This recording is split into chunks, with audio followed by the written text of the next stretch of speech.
வணக்கம். நான் எஸ்டியு சுதந்திர தொழிலாளர் யூனியன் தேசிய மோட்டார் வாகன சம்மேள ஏஆர் நூர்தீன் அவருடைய மனைவி பேசுகிறேன். வர 24ஆம் தேதி எஸ்டியோட பொதுக்குழு மீட்டிங் சொல்லி அரேஞ்ச் பண்ணியிருந்தாங்க.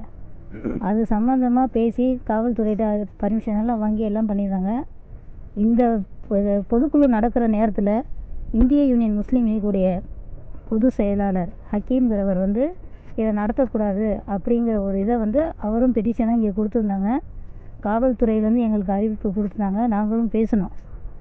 அதையும் மீறி அவர் என்ன பண்ணிட்டாரு, பேச்சுவார்த்தைக்கு இது இல்லாமல் என் வீட்டுக்காரர் அடித்து, இன்னும் நிறைய நிர்வாகிகள் அடித்து பிரச்சனையாக வந்துச்சு. அது எங்களுக்கும் தெரியல. ஹாஸ்பிட்டலுக்கு ஜிஹெச்சில் அட்மிட் பண்ணதுக்கப்புறம் தான் தெரியும். நாங்கள் வந்தோம். ஒரு 4 நாளாக நான் ஜிஹெச்சில் இருக்கேன். அப்படிப்பட்டு நேற்றும் காவல் ஆய்வாளர் கமிஷனர் ஆஃபீஸ்லேருந்து என்கொயரி பண்ணாங்க. எங்கள் வீட்டுக்காரை பார்த்து பேசிவிட்டு எல்லாம் பண்ணிவிட்டு, ஏன்னா நெஞ்சு வலினால் அவர் ஒரு நாள் அப்படின்னா பரவாயில்ல, எல்லாமே வலின்னு சொன்னதுனால ஏன்னா எல்லாமே உள்காயமாயிடுச்சு. வெளிக்காயனாலும் தெரிஞ்சிடும், உள்காயங்கிறதுனால தெரியல. நேற்று என்கொயரி பண்ணிவிட்டு ஒரு 7 மணி 7:30 மணி வாக்கில் என்கொயரி பண்ணிவிட்டு எல்லாம் பண்ணிகிட்டு இருக்காங்க.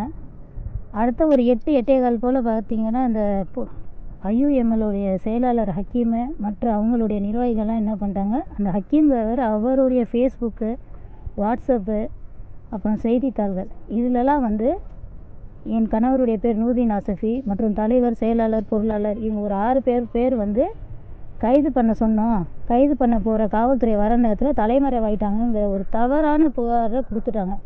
இதுக்கு சாட்சி காவல்துறையிலேருந்து அப்போ தான் பதிவு எடுத்துகிட்டு போகிறாரு. அடுத்த ஒரு 1/2 மணி நேரத்தில் இந்த தவறான புகாரை எல்லாத்துலேயுமே அவர் பரப்பிட்டார். இந்த செய்தி எனக்குமே தெரியாது, ஏன்னா ஹாஸ்பிட்டலில் இருந்ததுனால. இதில் அடுத்தடுத்த எனக்கு ஃபோன் கால்ஸ், என்னுடைய உறவினர்கள், நண்பர்கள் எல்லாத்துலேருந்தும் என்ன இந்த மாதிரி பாய்க்கு உடம்பு செஞ்சோட, ஆனால் தலைமறைவுன்னு சொல்கிறாங்களே, என்ன ஆச்சு அப்படின்னு.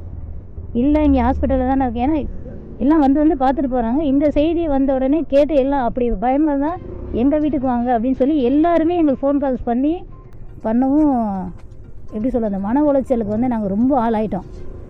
அதனால் காவல்துறையிட்டையும் மனு விட்டோம். அவங்களும் என்ன சொல்லிட்டாங்க, நீங்கள் மேற்கொண்டு அவங்க மீது வழக்கு தொடருங்க அப்படின்னு சொல்லிட்டாங்க. நாங்கள் கேட்டுக்கிறது, இந்த இந்திய யூனியன் முஸ்லீம் லீக் பொது செயலாளர் மாவட்ட செயலாளர் ஹக்கீம் அவரை கைது செய்யணும். மற்றும் அவர் கூட உள்ள அந்த இதுக்காக உடந்தையாக இருந்த நிர்வாகிகள் அனைவரையும் கைது செய்யணும். இல்லை அப்படின்னா காவல்துறை மேலும் இல்லை கமிஷனர் ஆஃபீஸ் மேலும் முற்றுகை போராட்டம் கண்டிப்பாக நடக்கும். இதை நாங்கள் ஒரு மத ஒற்றுமையோடு, அதாவது பாகுபாடு இல்லாத ஒரு யூனியனாக வச்சு நடத்திட்டு இருக்கோம். கூட குடும்பத்தார்கள் மாதிரி சுற்றி பாருங்கள். வெறும் அவங்க எப்படின்னா வெறும் முஸ்லீம் மதத்தை மட்டும் வச்சு தான் செய்யணுங்கிற மாதிரி ஒரு நோக்கத்தில் அவங்க கொண்டு வராங்க. ஆனால் நாங்கள் அந்த நோக்கத்தில் கொண்டு வரல. எங்கள் அண்ணன் தம்பிங்க எல்லாருமே எல்லா சமூகத்தாரும் இருக்கணும். நல்லது கெட்டதுன்னா எல்லாருமே ஒன்றா இருக்கணும். ஒன்று கூடி நிற்கிற இந்த நேரத்தில் மதத்தை திணிக்கிறாரு.